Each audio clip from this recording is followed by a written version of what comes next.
Howdy, Bob Brown here again. It's been a minute since I made a video. Today we're going to discuss the wrist curl and how most people probably do it wrong depending on how they arm wrestle, or maybe they don't understand, about the different ways of wrist curling. So I wanted to demonstrate the fact that we have two different sides to our wrist. And I'll say the bottom part of your hand has a wrist curl. The top part of your hand has a wrist curl. The bottom part is for stopping from getting top rolled and to force a hook. The top part of your hand doing a wrist curl is more for producing a top roll and trying to take someone's wrist. And most people do wrist curls with dumbbells, or at least that's what I generally see is people doing wrist curls with dumbbells. And a wrist curl with a dumbbell generally only works the bottom part of your hand. And I thought I'd demonstrate what I'm talking about. So let's assume this is a dumbbell.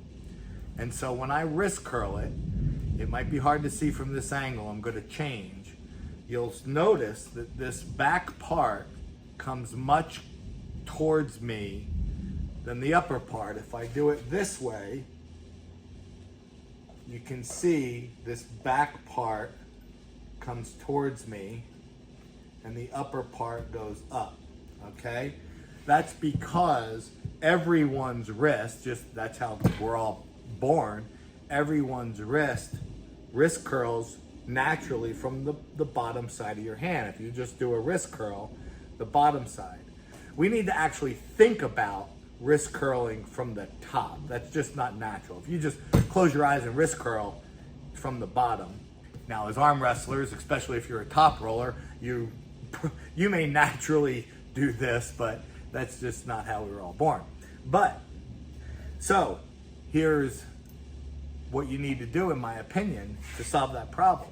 For everyone who wrist curls with a long bar and they do two hands at a time, now you'll notice that you can't flex your wrists as far as you can with a dumbbell, but you'll notice now you are wrist curling the outside of your forearm.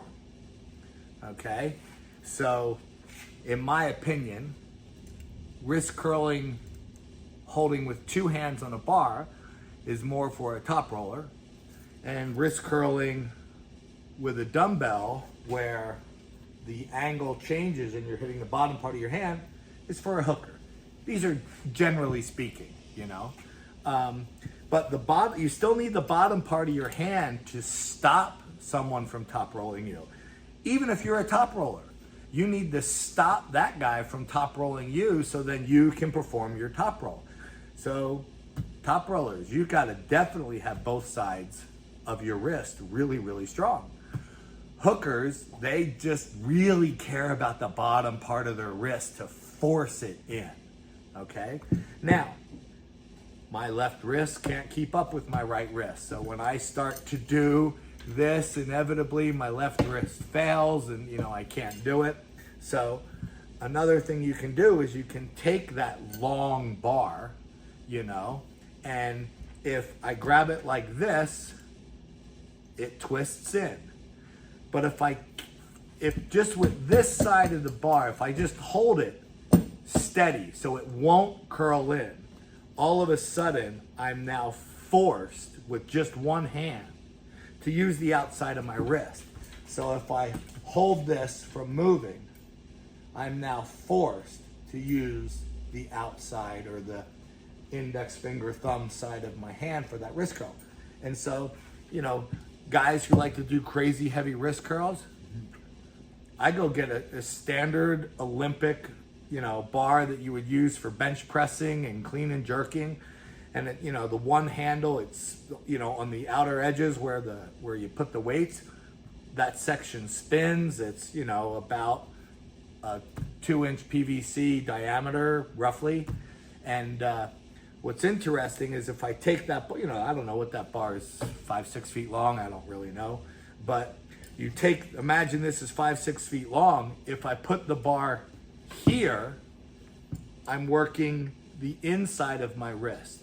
But if I put the bar here, I'm now working the outside or thumb side of my wrist. So I can go crazy heavy now. And here, in my opinion, you're working your hook or the pinky ring finger side of your wrist. Here, you're working the outside of your wrist. It's very crucial. I hope you understand all that. Just use a little thing here to show you. Have a great day.